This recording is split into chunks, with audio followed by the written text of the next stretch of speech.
The void shattered on a Tuesday. 3 blades of polished obsidian, the Cathar ship's unrelenting truth, inevitable dawn and logical conclusion, punctured Earth's atmosphere with contemptuous ease. They were a species of pure reason. Their logic as sharp and merciless as the plasma lances they wielded. Their plan, calculated over cycles of meticulous observation, was flawless. Simultaneous landings in 3 major geostrategic zones, New York, Beijing, and Bucharest.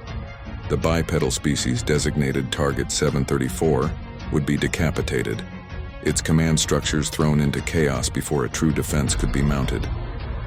The logical conclusion descended upon Bucharest, a silent black spear against the summer sky. The hatches hissed open, and the harvest began. Thousands of Cathar poured forth, their tall jet-black forms moving with a horrifying, unified purpose. They were a symphony of slaughter. Plasma bolts, guided by cold calculus, vaporized tanks and tore through buildings. The initial Romanian defense, brave but outmatched, crumbled in hours. NATO forces scrambled, throwing everything they had at the invaders, turning the boulevards of Bucharest into a charnel house. The battle for Europe was a meat grinder.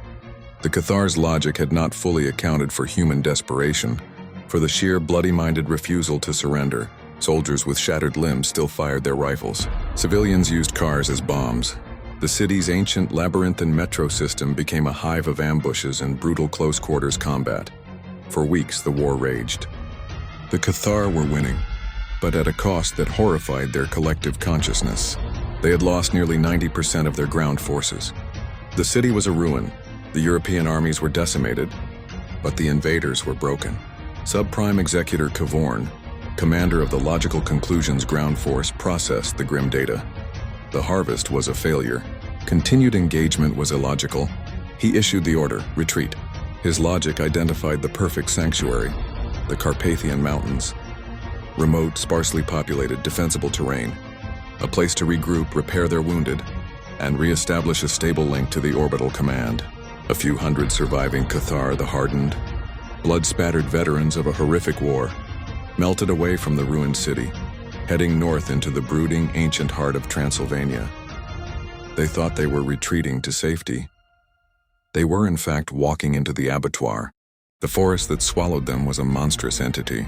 Gnarled, black-barked trees clawed at the sky, their branches twisted like arthritic fingers. A thick mist coiled around their ankles, cold and cloying. The Cathar, veterans who had faced down artillery barrages and tank columns, felt an unfamiliar sensation prickle at the edges of their collective mind. Unease. The very air felt saturated with dormant, watchful consciousness. Kavorn established a fortified camp in a small valley. He sent a squad of his best remaining warriors on a reconnaissance mission. They never returned. Their final garbled transmission was not of combat, but of a beautiful, impossible music and a single, nonsensical data point that spread like a virus through the local psionic net. Beauty. Exquisite, consuming. The veterans grew more unsettled.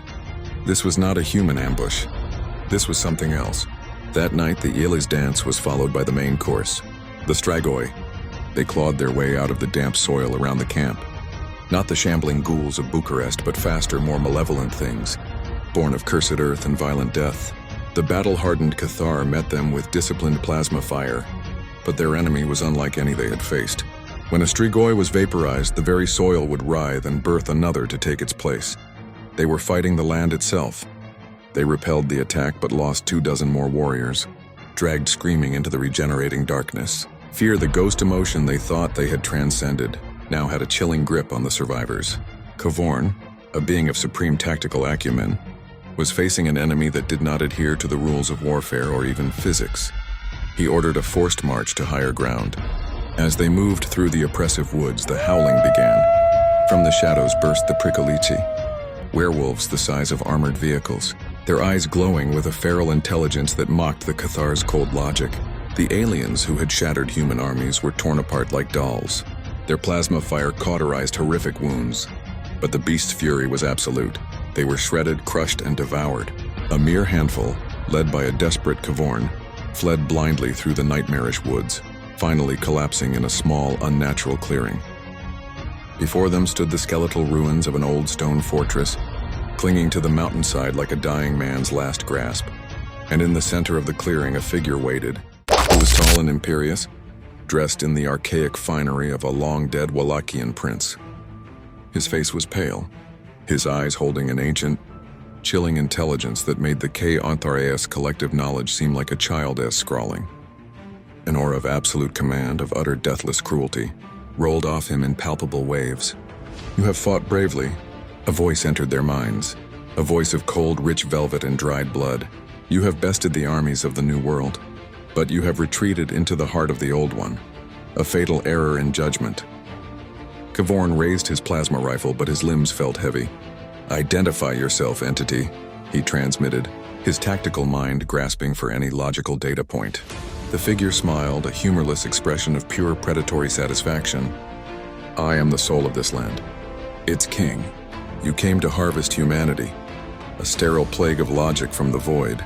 You are an offense to everything that gives this world its flavor, its blood, its passion, its faith, its fear." He took a step, the mist coiling around his boots.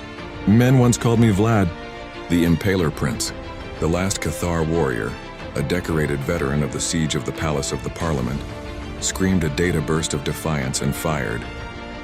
The plasma bolt, which could melt tank armor, struck Vlad in the chest and vanished without a trace. Absorbed as if by a black hole, Vlad's eyes narrowed. "Your toys are useless where belief holds dominion, and my belief in my own dominion is absolute." He raised a hand. From the ground around the Cathar, stakes of shadow of solidified nightmare erupted with sickening speed. The last of Kvorn's warriors were impaled, their black chitin cracking, their turquoise bioluminescent fluid gushing onto the cursed earth. Only Kvorn remained, his logical mind shattered. He had survived the worst of human warfare only to be cornered by a ghost.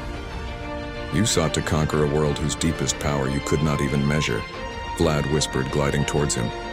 He placed a cold hand on Kvorn's head dome. "Allow me to enlighten you." Kvorn's mind, a repository of advanced science and military strategy, was flooded. He did not just see, but felt the sheer undiluted power of this being. It was the will of a king, the fury of a warrior, the darkness of a demon. But it was also something more, the ferocity of a crusader. The Cathar were not just invaders, they were blasphemers, unbelievers, a sterile affront to a cosmos that in its deepest heart ran on blood and faith. As the shadow stake rose to meet him, Kvorn finally understood. They had not invaded a primitive planet. They had trespassed upon a dark and holy land.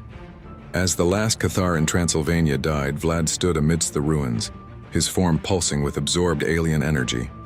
He had consumed their minds, their knowledge, their psionic network. For the first time, his dominion was not limited by sight or soil. He could feel the faint psychic residue of their species, a gossamer thread that connected them across the globe. He could feel the presence of the unrelenting truth in New York and the inevitable dawn in Beijing. And he was offended. These creatures were a stain upon his world. All of it. He did not move, but his will, amplified 1,000-fold, went forth. It was not an army he sent, but a plague of pure weaponized belief. In the war-torn streets of New York, the Cathar of the unrelenting truth suddenly faltered. Their hive mind, a thing of pristine logic, was flooded with screaming irrational data. Images of crucifixes sharpened into stakes, whispers of orthodox chants that felt like psychic acid, a deep primal terror of the dark, of the grave, of a faith that promised salvation through suffering. Their shields flickered. Their plasma rifles sputtered. The bewildered U.S. soldiers, witnessing the invaders suddenly recoil in confusion and fear, launched a desperate final counter-assault. They shattered the alien lines, not knowing their greatest ally was a centuries-dead vampire an ocean away. In Beijing, the Cathar of the inevitable dawn were struck by the same psychic pestilence, colored by local dread. They saw visions of endless terracotta armies marching with eyes of blood, of celestial dragons corrupted into things of shadow and malice, of ancestral curses given terrifying form. Their rigid formations broke as their logical minds buckled under the weight of 10,000 years of human superstition. All of it wielded by one merciless ancient will. The People's Liberation Army surged forward, overwhelming an enemy that was no longer fighting them, but the phantoms in their own minds. Aboard the Cathar Orbital Command, the High Executor watched in silent, cold horror as all three ground forces collapsed simultaneously, defeated not by human technology, but by a wave of metaphysical chaos. The final garbled transmissions from the ground commanders were not tactical reports but terrified loops of the same fundamental concept. The soul is real. And it is armed. The High Executor gave the order. The Cathar fleet turned and fled the solar system, scrubbing its existence from their charts. Target 734 was reclassified. Not a world to be conquered, but a sentient, malevolent poison. Earth was saved. Humanity celebrated its impossible victory. But in the quiet places of the world, in the shadows of old churches and in the mists of ancient mountains, a new power had settled. The world had been saved by its oldest and darkest monster. And as a priest in a ruined Bucharest cathedral lit a candle, he failed to notice the faint, pinprick glow of predatory red that momentarily flared in the eyes of a stoned saint, watching over a world that Vlad the Impaler now considered his personal property. He was no longer just the Prince of Wallachia. He was the dark, silent warden of Earth.